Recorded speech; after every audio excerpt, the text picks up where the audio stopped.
Terkini, adik lelaki Dai Syed akhirnya bersuara.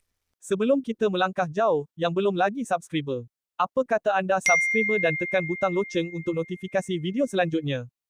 Selepas menerima pelbagai reaksi negatif daripada netizen, Iqbal Jamaludin akhirnya tampil memohon maaf secara terbuka. Adik kepada pendakwah selebriti Dai Syed itu akui kenyataannya. Sebelum ini dibuat dalam keadaan emosi sebagai ahli keluarga yang sedang diuji. Menerusi satu hantaran di Instagram, Iqbal menjelaskan yang dia tidak berniat menimbulkan kemarahan, malah kesal dengan kesan daripada perkongsian tersebut yang disifatkan ramai sebagai tidak sensitif. Saya menulis dalam keadaan emosi sebagai seorang ahli keluarga yang sedang berdepan ujian besar.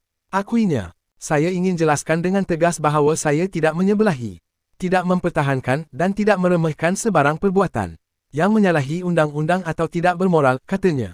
Saya mengambil tanggungjawab penuh bahawa perkongsian itu tidak wajar dibuat di ruang awam dan saya benar-benar menyesal atasnya.